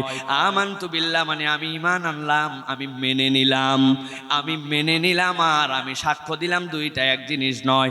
আল্লাহ আমানতু বিল্লাহ তোমারে দেখি নাই, তুমি বলছো মানতে হবে, তোমারে মানে নিলাম। ও মালাইকাতি, কোন ফেরেশতা চিনি না, দেখি নাই, কিন্তু তুমি ফেরেশতা কাঁধে রাখছো। তুমি আল্লাহর নবীর কাছে ফেরেশতা পাঠালে, 21টা ফেরেশতা প্রত্যেকদিন আমাকে পাহারা দেয়। আল্লাহ তুমি যা বলছো ফেরেশতাও মানে নিলাম। এরপরে বলছো ওয়া কুতুবিহি, আল্লাহ আসমান থেকে তুমি যা কিতাব অবতীর্ণ করছো, ওই কিতাবের ভিতরে যা কিছু আছে সব সহ আমি মেনে নিলাম। ঠিক না? বলছেন তো জোরে ঠিক, কিন্তু বোঝার জন্য আপনাকে বলি, এই যে কোরআন শরীফ, কোরআন মাজিদ 15 নম্বর পারা, প্রথম আয়াত, সুবহানাল্লাযী আসরা বিআবদিহি লাইলাম মিনাল মাসজিদিল হারাম ইলাল মাসজিদিল আকসাল্লাযী বারাকনা হাওলাহু। হাফেজ কারা কারা আছেন 15 পারা পর্যন্ত? নাই? মাশাআল্লাহ, ওরে আল্লাহ, কত হাফেজ, মাশাআল্লাহ। একজন বলছে, হাফেজ সাহেব শোনেন, হুজুর আমি কোরআন গবেষণা করতেছি আলহামদুলিল্লাহ, তবে অনেক পড়ালেখা করতে করতে এখন পর্যন্ত 15 পারা পর্যন্ত ঠেকছি, এ বিষয়ে আমার কোনো সন্দেহ নাই, তবে বাকি 15 পারা আমি একটু গবেষণা করতেছি, ওইটা পরে সিদ্ধান্ত নেওয়া যাবে। যেহেতু 15 পারা পর্যন্ত তার মজবুত ঈমান, অতএব সে 50% মুসলমান। তাই তো না? কত পার্সেন্ট? কত পার্সেন্ট মুসলমান? মানে অর্ধেক পর্যন্ত মানলে অর্ধেক মুসলমান। তাই আর একটু সহজ করে দেই, পুরা কোরআন ক্লিয়ার। সূরা নাসের ব্যাপারে কিছু মন্তব্য আছে, আল্লাযী ওয়াসওয়াসু ফি সুদুরিন নাস, ওয়াসওয়াস আবার কেমনে দেয় হুজুর এইটা খালি বুঝি নাই, বাকি পুরা ক্লিয়ার। অতএব সে হচ্ছে 99.9999 মুসলমান, 99.99% মুসলমান। তাই তো? কত পার্সেন্ট? 0। আল্লাহর আয়াত, একটা অক্ষর, একটা সূরা, একটা আল্লাহর হুকুমের একটা শব্দও যদি আপনি অস্বীকার করেন, আপনি হচ্ছেন 0% মুসলমান। কত পার্সেন্ট? তাহলে আপনি যে একটু আগে বলছেন আমানতু বিল্লাহি ওয়া মালাইকাতিহি ওয়া কুতুবিহি, আল্লাহ আমি বুঝি কি না বুঝি, মাথায় ধরে কি না ধরে, তোমার কিতাবে, তোমার হুকুমে, তোমার আদর্শে, তোমার রাষ্ট্র ব্যবস্থায়, তোমার ইকোনমিক্সে, তোমার পেনাল কোডে সবগুলো আমি মানি, তবেই না আমি মুসলমান। ঠিক না? এখন আটকাই গেলাম, কারবার তো আমার সুদের আছে, কারবার তো অমুক দলের সাথে আছে, তুমুক দলের সাথে আছে, যেই দলের আদর্শ হিসাবে মুহাম্মাদুর রাসূলুল্লাহ বলা যায় না, তাকবীর দিয়ে স্লোগান তোলা যায় না, আল্লাহ শরিয়া কায়েম হোক সেইটা সে বলতে পারে না। আরে ঠিক কি? এর আবার ঠিক, আন্দাজে ঠিক বলছেন আমানতু বিল্লাহ মালাইকাতি ওয়া কুতুবিহি। এখন তো আপনি আটকায় গেছেন, বাঁচার উপায় বার করা লাগবে কিনা? বুঝে বলেন, বার করা লাগবে কিনা? আপনারা কি বাঁচতে চান? বাঁচতে চান? আমি একটা বুদ্ধি বার করছি, এইটা আপনাদেরকে বলে দিয়ে যেতে চাই। রাজি আছেন আপনারা? কারা কারা রাজি নাই? সবাই রাজি আছেন না? তাহলে বুদ্ধিটা আমি বলে দেই আপনাদেরকে। রাজি তো? ফিরি ফিরি বুদ্ধি বলা যাবে না, যাওয়ার সময় মুসাফা করে করে মিনিমাম 100 টাকা করে দেওয়া লাগবে। হুজুর আপনার টাকা দিয়ে আনেনি মাহফিলে, টাকা তারা দিছে, আপনার বুদ্ধি আপনাকে দিব, এই জন্য 100 টাকা দেওয়া লাগবে। হুজুর খুচরা নাই, এগুলা চলবে না। কিন্তু যদি বুদ্ধি পছন্দ হয় তাহলে টাকা দিবেন, না হলে দিবেন না। আমি একটা বুদ্ধি বার করছি বাঁচার জন্য। এখন থেকে আমরা সবাই বলবো আমানতু বিল্লাহি ওয়া মালাইকাতিহি ওয়া কিচ্ছু কুতুবিহি। চলবে না এই বুদ্ধি? অথবা আরো কৌশলে বলবো আমানতু বিল্লাহি ওয়া মালাইকাতি ওয়া যদ্দুর বুঝি তদ্দুর কুতুবিহি। কবরে যাওয়ার পরে ফেরেশতা ধরছে, কি ব্যাপার? বলছে আমি আগেই বলে আসছিলাম ধানগাছির থেকে যদ্দুর বুঝি তদ্দুর কুতুবিহি। বুঝে থাকলে বলেন, এই বুদ্ধি দিলে বুদ্ধিদাতাকে কি টাকা দেওয়া যাবে? যদি টাকাও দিয়ে দেন, কিন্তু এই বুদ্ধিতে কি কবরে পার পাওয়া যাবে? আমার আল্লাহ এই জন্য বলছেন ওয়ালাকুমুল ওয়াইলু মিম্মা তাসিফুন।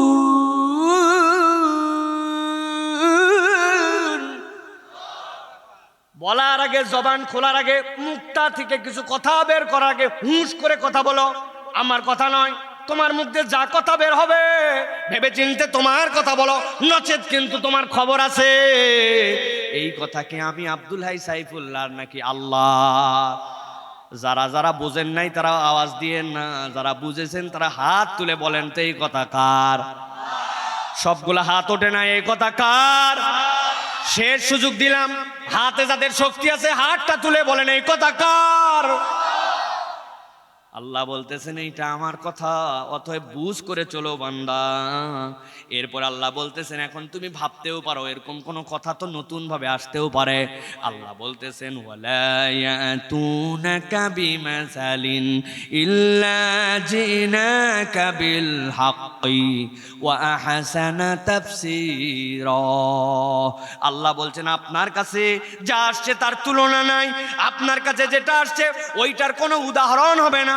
আল্লাহ বলতেছেন তবে যেটা আসছে ওয়া আহসানা তাফসীরা, আল্লাহ বলছেন এটা আপনার কাছে উত্তম ব্যাখ্যা বিশ্লেষণ সহ আছে, কিয়ামত পর্যন্ত মানুষের জন্য এটা যথেষ্ট হবে। সুবহানাল্লাহ। আপনি ভাবতে পারেন বাংলাদেশের জন্য কোরআন কেমনে ফিট করে। আপনি যদি এই কথা বলেন আল্লাহ মানা হয় নাই, নবী মানা আপনার হয় না। কেননা কিয়ামত পর্যন্ত আল্লাহ বলছেন ওয়াহসানা তাফসীরা, আমি রব্বুল আলামিন এর মধ্যে উত্তম উত্তম কথা ঢুকায় দিছি। সুবহানাল্লাহ। তাহলে প্রিয় ভাইরা, কোরআনের সাথে আমাদের সম্পৃক্ত হওয়ার দরকার আছে তো ভাই? আর কি বলবো না, শেষ করে 12টা 9 বাজে শেষ করে দেই না? আপনার বিরক্ত হননি এখনো? প্রিয় ভাইয়েরা চলেন সামনে আর 2টা পয়েন্ট বলবো, 2টা পয়েন্ট বলে আমরা কথা আমাদের গুছায় নিয়ে আসবো। আল্লাহ রাব্বুল আলামিন বলতেছেন নবী আপনি জানায় রাখেন, 2টা আয়াত বলবো ব্যাক টু ব্যাক, ভালো করে খেয়াল করেন। সূরা বনী ইসরাইল আল্লাহ বলছেন কুল্লা ইনজিতামাআতিল ইনসু ওয়াল জিন্নু আলা আন ইয়াতু বিমিসলি হাযাল কুরআন লা ইয়াতুনা বিমিসলিহি ওয়ালাউ কানা বা'দুহুম লিবা'যিন যাহিরা। দুনিয়ার মানুষ ভালো কিছু বানানোর জন্যই চেষ্টা করেছে এমন একটা নিয়ম কানুন বানাবো যেটা যেন ওই কওমের জন্য, এলাকার জন্য এটা ফিট হয়ে যায়। কিন্তু দুনিয়ার মানুষ যত নিয়ম বানাক ওর মধ্যে ফাঁক ফোকর গ্যাপ থাকে কি না? কথা বলেন। যারা যারা এখানে আছেন 2023 সালে, 2019, 20, 21, 22, 23 সালে যাদের জন্ম ছিল আর করোনা যারা দেখেছিল তারা জানেন করোনার থেকে বাঁচার জন্য স্বাস্থ্য অধিদপ্তর আর বাংলাদেশের বিভিন্ন লোকজন আমাদেরকে হাত ধোয়ার পরামর্শ দিছিল ভাই। কয় সেকেন্ড? 20 সেকেন্ড ভুলে গেছেন আন্দাজে, এই কয়দিনের কথা মনে রাখতে পারে। কত বিজ্ঞাপন দেখাইছে, এইচতে হ্যান্ড ওয়াশ। ওরে বাবা, এইচতে হ্যান্ড ওয়াশ কয় ভাবে? 6 ভাবে। মনে আসেনি ভাই? 20 সেকেন্ড ধরে হাত ধোও। এক লোক চিন্তা করছে করোনা থেকে বাঁচা লাগবে, এই জন্য হাত ধুইছে 20 সেকেন্ড। ধোয়ার পরে হঠাৎ করে কপালটা একটু চুলকানি উঠছে, আস্তে করে কপালটা বাম হাত দিয়ে চুলকাইছে। চুলকানির পরে মনে হয়েছে হাত ধোয়ার আগেও তো কপালে একবার হাত দিছিলাম, তাহলে এই জার্ম তো কপালে ছিল, আবার তো হাতে লেগে গেছে, কি করব? আবার ধুইছে। ধোয়ার পরে এরপরে হঠাৎ করে জামাটা এরকম করে টান দিয়ে এই জায়গায় একটা চুলকানি দিয়ে চিন্তা করছে হায় হায়, বাম হাত দিছিলাম এখানে, ডান হাত দিলাম এখানে, ওইটা তো কপালে মুখে লাগানোর আগে এখানেও লাগছিল, তাইলে তো হাত ধোয়া আবার গেল ফৌত হইয়া, আবার কি করা লাগবে? ধুতেই থাকো। তোর সাবান স্লো নাকি রে? অতঃপর নিয়ত করছে যত চুলকাক মরদ আর কোথাও হাত দিবে না। বাঙালি যদি একবার নিয়ত করে কোথাও চুলকাবে না, ওর গোটা গা চুলকায়। কথা ঠিক কিনা? ডাক্তার চাচারা বলতে পারবে, একবার যার প্লাস্টার করে ভাই, ঝাঁটার কাঠি দিয়ে ভিতরে অনেকে চুলকায়, এত চুলকানি। এখন ওই লোক চুলকাতে অস্থির হয়ে যাবে, কিন্তু সমাধান খুঁজে পাবে না। আমি বুঝানোর জন্য বলছি, ভালো করে বোঝেন। আল্লাহ রাব্বুল আমিন বলছেন কুল্লা ইন ইজতামাতিল ইনসু ওয়াল জিন্নু আলা ইয়াতু বিমিথলি হাদাল কুরআন। আল্লাহ বলছেন আমি আমার হাবিবকে বলে দিলাম 1450 বছর আগে হাত ধোয়ার পদ্ধতি যদি কেউ অবলম্বন করতে চায়, প্রথমে সে কবজি সহ হাত ধুয়ে ফেলুক। এরপরে আল্লাহ রাব্বুল আমিন শিখালেন, এরপরে বান্দা উভয় হাত ধোয়ার আগে তার মুখটা যেন পরিষ্কার করে ফেলে, নাকের মধ্যে যেন পানি দেয়, এই লতি থেকে এই লতি, চুলের গোড়া থেকে এই পর্যন্ত থুতনি, সাথে যেন কুলি করে ফেলে। এরপরে উভয় হাত কুনি সহ 3 বার যেন ধৌত করে ফেলে। দুনিয়ার সবাই আপনাকে সব ধোয়ালো, কিন্তু আপনি দুনিয়ার ময়লা, দুনিয়ার কাফ, দুনিয়ার সেলেসা, দুনিয়ার নাপাক সবগুলা পায়ের মধ্যে পাড়া দিয়ে আপনার বিছনার মধ্যে চলে গেলেন, ড্রয়িং রুমের মধ্যে চলে গেলেন, ঘরের মধ্যে চলে গেলেন। কেউ আপনাকে পা ধোয়া শেখালো না। আর আমার নবীকে আল্লাহ ওহী দিলেন ওয়াইলুল লিল আকাবি মিনান নার, তুমি যদি গোড়ালিটা ভালো করে না ধোও এটা তোমাকে জাহান্নামে নিয়ে যাবে। আল্লাহ রাব্বুল আমিন বলতেছেন ওরা হাত ধোয়ার বিধান আজকে আনছে, আমি 1450 বছর পরে দিয়েছি। আগামী 14,000 বছর যদি পৃথিবী টিকে থাকে, আমি আল্লাহ বললাম আমার বিধানের মতো বিধান কেউ আনতে পারবে না।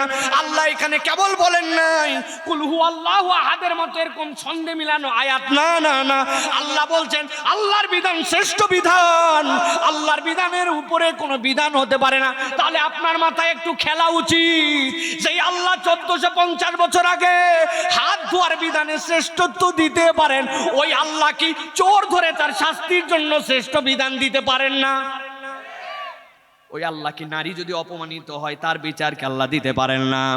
ওই আল্লাহ দুনিয়াবাসী চলবে কেমনে সুদ মুক্ত অর্থনীতি, তার রূপরেখা কি আল্লাহ দিতে পারেন না? আল্লাহ এই জন্য বলছেন ইন্না নাহনু নাযালনা যিকরা ওয়া ইন্না লাহু লাহাফিজুন। আমি আল্লাহ কোরআন অবতীর্ণ করেছি, আমি রব্বুল আমিন তোমাদেরকে জানালাম এইটার সংরক্ষণ করার দায়িত্ব আমার। সুবহানাল্লাহ।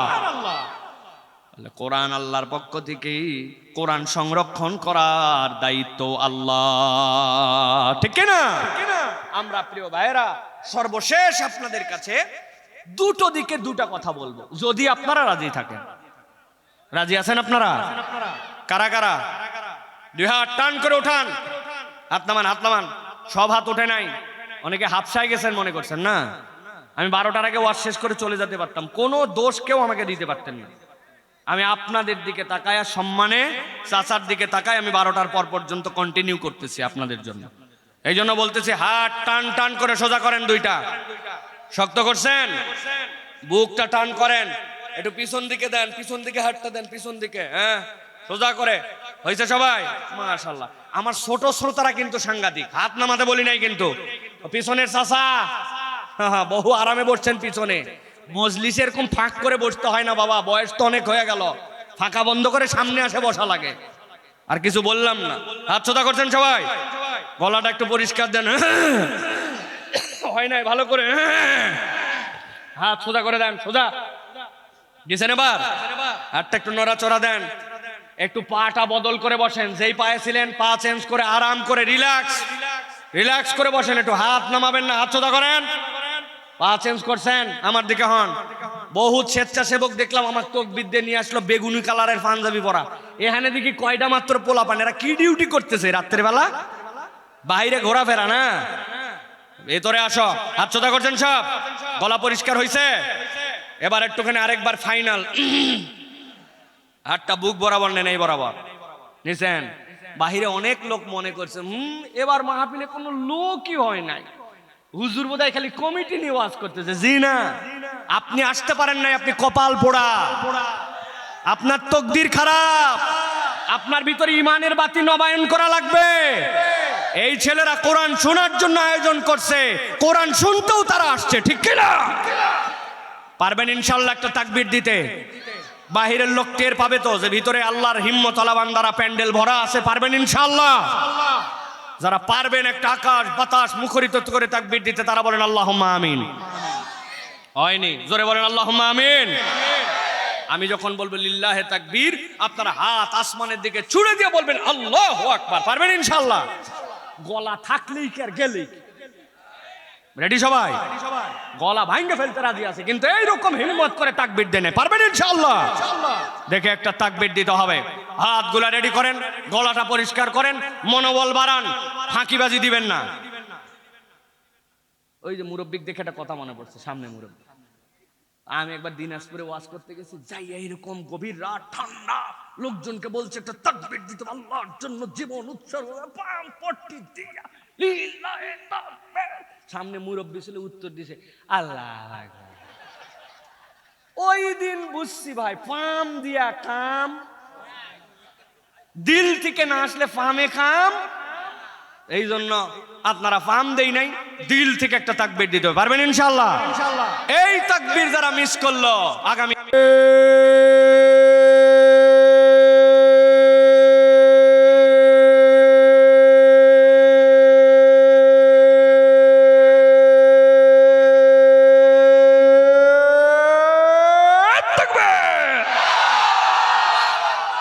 আলহামদুলিল্লাহ বলেন।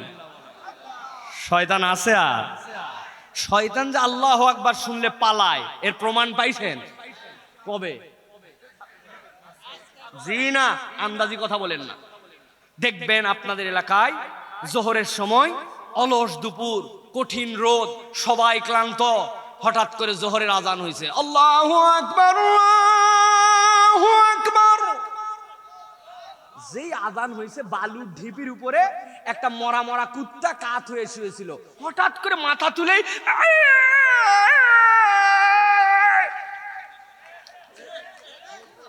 কিরে এতক্ষণ তুই শুয়ে আসিস, আল্লাহু আকবার শুনে তুই করতেছিস কেন? আল্লাহর নবী বলতেছেন, তোমরা দেখো না, আল্লাহ আমারে দেখাইছেন, কুত্তা শয়তান দেখে আল্লাহু আকবারের ধ্বনি সহ্য করতে পারে না, শয়তান পালায়া যায়, ঠিক না?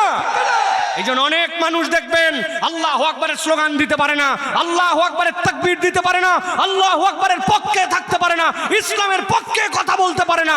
আল্লাহু আকবারের পক্ষে যে থাকে না, ইসলামের পক্ষে থাকে না, যার মিছিলের ধ্বনিতে নারায়ে তাকবীর উচ্চারিত হয় না, সে আগামীর বাংলাদেশে আমাদের কাঙ্ক্ষিত নয়, ঠিক না? কথার মধ্যে কোনো ভেজাল আছে? কোন দলের কথা আছে? আপনি আল্লাহর দলে আসেন, শেষ কথা। আমি তো আপনার কোনো দল পার্টির দিকে ডাকি নাই ভাই, আমি কোনো বিভেদ বিভ্রান্তি ছড়ানোর জন্য আসি নাই। আপনাকে ইসলামের দিকে আসতে হবে। যেই কথা বললে শয়তান অসন্তুষ্ট হয়, ওই কথা আপনারে বলতে হবে, ঠিক না? আপনি মুসলমান হলে বলতে হবে, কবরে যেতে হলে বলতে হবে, জানাজা চাইলে বলতে হবে।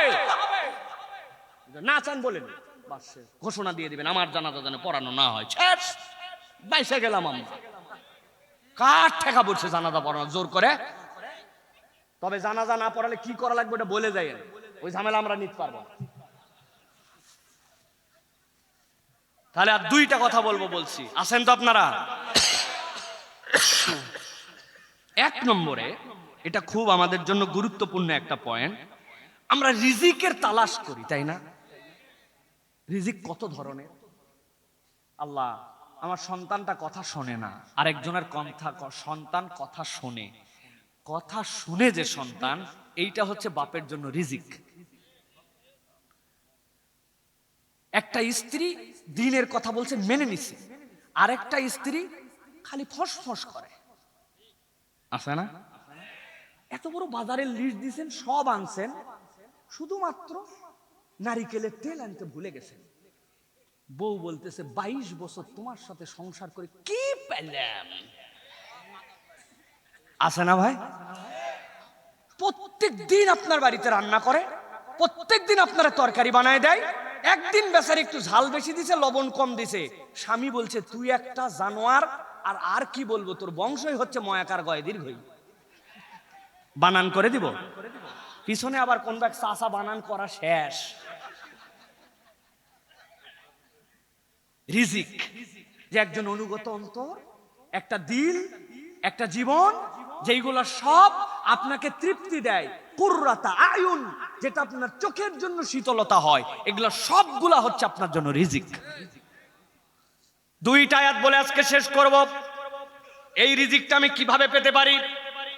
আল্লাহ রাব্বুল আলামিন বলছেন, আমার হাবিব আপনাকে জানালাম কোরআনের ব্যাপারে, ফাতাওয়াল্লা আনহুম ফামা আনতা বিমালুম ওয়াযাক্কির ফাইন্নায যিকরা তানফাউল মুমিনিন ওয়ামা খালাকতুল জিন্না ওয়াল ইনসা ইল্লা লিয়াবুদুন। ঠান্ডা মাথায় শেষ কথা আমার শেষের দিকে ভালো করে বোঝেন। আল্লাহ বলতেছেন, ও আমার হাবিব, ওয়াযাক্কির ফাইন্না যিকরা তানফাউল মুমিনিন, আপনি জিকির করেন, স্মরণ করেন। গভীর রাত, সব মানুষের দিল টানে নাই, নিচে ময়লা, উসখুস করে, দূরে বাড়ি, পেট ফাঁকা, অনেক কিছু আছে, কিন্তু তারপরে এমন কতগুলা মানুষ থাকবে। ফাযাক্কির, আপনি আল্লাহর বিধান স্মরণ করান, কোরআন জানান। ফাইন্না যিকরা তানফাউল মুমিনিন, আমি আল্লাহ গ্যারান্টার হলাম, নিশ্চয় এই কোরআনের জিকির, এইটার স্মরণ ইমানদারদেরকে অবশ্যই অবশ্যই কল্যাণ দিবে। সুবহানাল্লাহ। কি কল্যাণ দিবে? সংক্ষেপে 1 মিনিট একটু বুঝাই। আল্লাহ রাব্বুল আমিন বলতেছেন, ওয়ামা খালাকতুল জিন্না ওয়াল ইনসা ইল্লা লিয়াবুদুন, আমি জিন আর ইনসানকে আমি কেবলমাত্র আমার ইবাদত ছাড়া অন্য কোন উদ্দেশ্যে সৃষ্টি করি নাই। আয়াতটা মনে রাখেন। এরপরের আয়াত আল্লাহ বলতেছেন, মা উরিদু মিনহুম মির রিজকি ওয়া মা উরিদু আন ইউতঈমুন, আমি আল্লাহ জানায় রাখলাম, ওই যাকে আমি ইবাদতের জন্য সৃষ্টি করলাম তার কাছ থেকে আমি রিজিকও চাই না, সে আমাকে খাওয়াবে এইটাও আমি চাই না। আল্লাহরে কেউ খাওয়াতে পারে? দুইটা আয়াত মনে রাখেন। আল্লাহ এর আয়াতের পরে বলতেছেন, ইন্নাল্লাহা হুয়ার রাজ্জাকু যুল কুওয়াতিল মাতিন, তুই কি খাওয়াবি রে বান্দা? আমি আল্লাহ জানালাম, আমি তোর জন্য রাজ্জাক আর যুল কুওয়াতিল মাতিন, আমি অমুখাপেক্ষী, আমার থেকে ক্ষমতা ধরার কেউ নাই। আল্লাহু আকবার। এবার পিছন দিক থেকে চলেন, যাদের আয়াত মনে আছে, ভালো না হলে আমি আবার রিপিট করতেছি, দেখেন তো।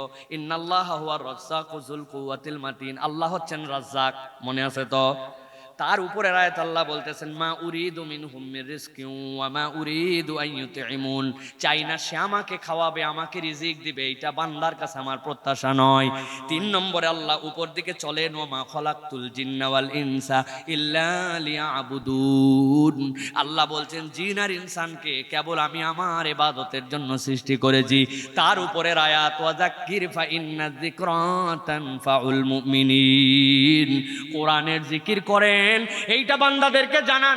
কোন বান্দা যদি এইটা মেনে নেয়, মাথায় কাজ করুক আর না করুক, বোধে ধরুক আর না ধরুক, কোরআনের পক্ষে সে চলে আসছে, আল্লাহ বলতেছেন এইটা তার জন্য উপকার দিবে। উপকারকে আল্লাহ আম করে রেখেছেন, নিচে আল্লাহ খাস করেছেন, ইন্নাল্লাহা হুয়ার রাজ্জাকু যুল কুওয়াতিল মাতিন, বান্দা তোর যত ধরনের রিজিক লাগবে, তোর সুস্থতার রিজিক লাগবে, ভালো স্ত্রীর রিজিক লাগবে, উত্তম সন্তানের রিজিক লাগবে, নিরাপত্তার রিজিক লাগবে, সুস্বাস্থ্যের রিজিক লাগবে, ক্ষমতার রিজিক লাগবে, ইজ্জতের রিজিক লাগবে, তোর যত ধরনের রিজিক লাগবে এই কোরআনের জিকির দ্বারা আল্লাহ তোকে দান করে দিবে। অতএব কোরআন আমাকে পিছায় দিতে আসে নাই, কোরআন আমাকে আগায় দিতে আসছে, ঠিক কি না? সর্বশেষ যেটা বলে আজকে শেষ করব প্রিয় ভাইরা, সেটা হচ্ছে আল্লাহ রাব্বুল আলামিন এই কোরআনের পক্ষে যদি কেউ আসে, তার দিল এমন ভাবে আল্লাহ রাব্বুল আলামিন তৈরি করে দেন, কোরআন ছাড়া, কোরআনের সোহবত ছাড়া, কোরআনের পরশ ছাড়া প্রকৃত আনন্দ খুঁজে পাওয়া যায় না। ফেমি ওতাবেলা নামে নাইজেরিয়ার একজন বিখ্যাত বড় লোক ছিল, এত টাকা পয়সার মালিক, ডিজেলের ব্যবসা করত। তো সে চিন্তা করছে, আমি সুখ দুনিয়ায় যেভাবে আছে আমি হাসিল করার জন্য চেষ্টা করব। উনার এই কথা বলে আজকের কথা শেষ। উনি বললেন, আমি বন্ধুর সাথে পরামর্শ করে, আপনজনের সাথে পরামর্শ করে চিন্তা করছি, 4টা ক্রাইটেরিয়ায় আমি আমার সুখ কিনে ফেলবো। তার নিজের এটা জবানবন্দি। 1 নম্বর চিন্তা করছি, যত পারি সম্পদ অর্জন করব। এমন সম্পদ অর্জন করতে শুরু করলো, এক পর্যায়ে দেখা গেল পুরো আফ্রিকা মহাদেশের 90% ডিজেল উনি নিজে সেল করে। উনার সেল করা না হলে ডিজেলের কোনো কিছু চলতে পারে না, এত সম্পদ তার। সুখ পাই না, দেখি শান্তি হয় না, চিন্তা করছে এরপরে দুনিয়ার যত দামি জিনিস আছে সব কিনবো, রোলস রয়েলসের সবচেয়ে দামি ইউনিক ওয়ান পিস এই গাড়ি আর দুনিয়ার কারোর জন্য বানাবেন, এরকম গাড়ি বানায় দাও, এরকম ডায়মন্ডের হার দাও, এরকম ঘড়ি দাও, এক ঘড়ির দাম 50 কোটি টাকা, এই ঘড়ির কপি হবে না, রোলেক্স কোম্পানির থেকে অর্ডার দেব। দুনিয়ার যত দামি অ্যান্টিক থেকে সব আছে, কিন্তু তারপরে তো ভাল লাগে না, সুখ আসে না। চিন্তা করছে এরপরে 3 নম্বরে যে দুনিয়ার যত বড় বড় প্রজেক্ট আছে সবগুলো নিজের করে নিতে হবে। একটা প্রজেক্টের জন্য মনে হয় সুখ হয় না, ওটাতে এক কেন্দ্রিক। এরপরে কিভাবে বিল্ডিং এর প্রজেক্ট, কিভাবে রাস্তার প্রজেক্ট, কিভাবে রডের প্রজেক্ট, কিভাবে তেলের প্রজেক্ট, কিভাবে ফার্নিচারের প্রজেক্ট, সব প্রজেক্ট কিনি, টাকা আছে আমার, অথবা আমি বিভিন্ন দিকে বিনিয়োগ করব। দেখে প্রজেক্ট কিনে তো আরো টেনশন বাড়ছে, বলে আমার সুখ হয় না। সর্বশেষ উনি বলছেন, আমার এক বন্ধু একদিন আমাকে এসে বলল যে দোস্ত, আমাদের এলাকায় একটা এরকম প্রতিবন্ধীদের একটা আশ্রম আছে, যেখানে 200 হুইল চেয়ার দিলে এই বাচ্চাগুলি হুইল চেয়ারে করে ঘুরতে পারবি, তুই কি দিবি? বলছি এটা কোনো ব্যাপার হলো, দিয়ে দিলাম। তো ওই বন্ধু আমার এত আপন, আমাকে জড়ায় ধরে বলছে, দোস্ত ফাঁকা থাকলে খালি হুইল চেয়ারে দিস না, চল একটু দেখে আসি যে হুইল চেয়ার গুলো যাদেরকে দিচ্ছি কেমন লাগে। বলে গেছি, যাওয়ার পরে বাচ্চা কাচ্চা যখন হুইল চেয়ার নিচ্ছিল, সাধারণ এক হুইল চেয়ার, যেটা হয়তো আমার একটা আংটির মূল্যের সমান নাই, এত দামি আংটি আমি পরি, একটা ঘড়ির সমান মূল্য না, এত দামি ঘড়ি আমার ফেমি ওতা দোলা, কিন্তু এই 200 হুইল চেয়ার যাদেরকে দেওয়া হচ্ছে, এটা এমন ভাবে তারা রিসিভ করতেছিল, দেখে মনে হচ্ছিল পৃথিবীতে এর চেয়ে দামি সম্পদ তাদের কাছে নাই। আমার দেখে চোখে পানি চলে আসলো। হঠাৎ করে যখন প্রোগ্রাম শেষ, আমার খুব ভালো লাগা কাজ করতেছিল, ফিরে যখন যাব, একটা ছেলে ওই হুইল চেয়ার দিয়ে পাশ দিয়ে যাচ্ছিল, লাফ দিয়ে ওখানে নেমে আমার পা জড়ায় ধরছে। বলে, ভাই তুমি পা ধরো না, তোমার কি চাই, what do you want, please tell me, তোমার কি লাগবে আমাকে বলো, একটা হুইল চেয়ার তোমার যদি এনাফ না হয়, কি লাগবে আমাকে বলো, আই উইল প্রোভাইড ইউ। তো এই ছেলেটা চোখের পানি ফেলে বলতেছে, স্যার আমার কিচ্ছু লাগবে না, আমার কিচ্ছু লাগবে না, তুমি আমাকে ছাড়ো, তুমি আমার মুখের দিকে ফ্যাল ফ্যাল করে তাকায় আছো কেন? বলছে, স্যার আমি এই মানুষটা চলতে পারতাম না, আজকে হুইল চেয়ার দিয়েছেন, এটা যে চলবো, যেই লোকটা আমার এই হুইল চেয়ারটা দিয়ে এত বড় স্বপ্ন আমাকে বাস্তবায়িত করলো, আমি তার মুখটা খুব ভালো করে দেখে নিচ্ছি।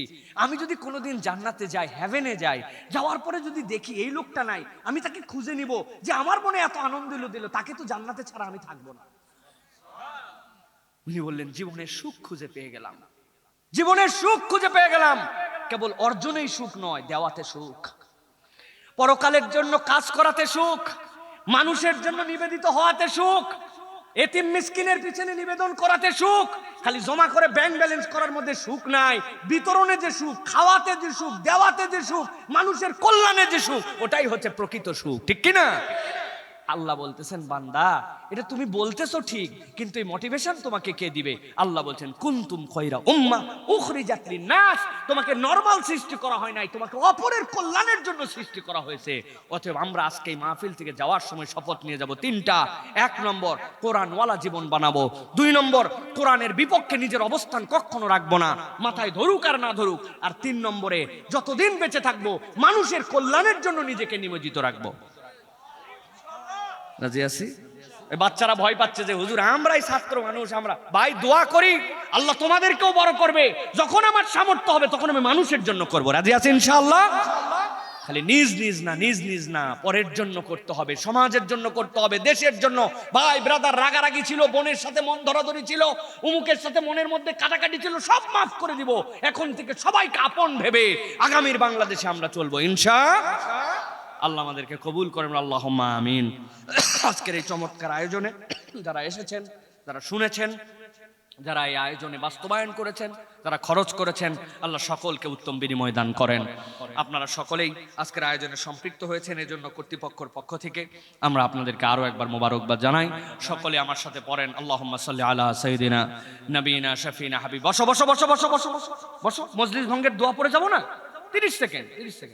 সকলে আমার সাথে সাইদুল ইস্তেগফার পড়েন, আল্লাহুম্মা আনতা রাব্বি লা ইলাহা ইল্লা আনতা খলাকতানি ওয়া আনা আবদুকা ওয়া আনা আলা আহদিকা ওয়া ওয়া'দিকা মাসতাতা'তু আউযু বিকা মিন শাররি মা সানা'তু আবুউ লাকা বিনি'মাতিকা আলাইয়া ওয়া আবুউ বিযামবি ফাগফিরলি ফাইন্নাহু লা ইয়াগফিরুয যুনুবা ইল্লা আনতা।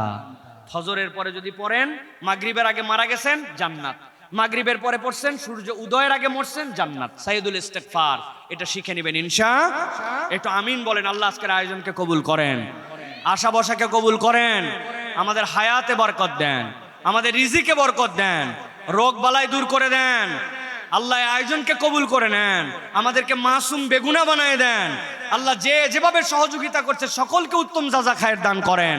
এই এলাকা কবুল করেন, যুবকদেরকে কবুল করেন, আমাদের ভুল ভ্রান্তি মাফ করে দেন, আমাদের মা বোনদেরকে কবুল করে নেন, আমাদের আব্বা আম্মা যারা কবরে চলে গেছে আল্লাহ দয়া করে আপনি মাফ করে দেন, যাদের আব্বা আম্মা বেঁচে আছে হায়াত দারাজ করে দেন। ربنا آتنا في الدنيا حسنة وفي الآخرة حسنة وقنا عذاب النار سبحانك اللهم وبحمدك أشهد أن لا إله إلا أنت أستغفرك وأتوب إليك السلام عليكم ورحمة الله এবার আপনারা সালাম দেন ওয়া আলাইকুমুস সালাম ওয়া রাহমাতুল্লাহি ওয়া বারাকাতুহু ওয়া মা আলাইনা ইল্লাল বালাগ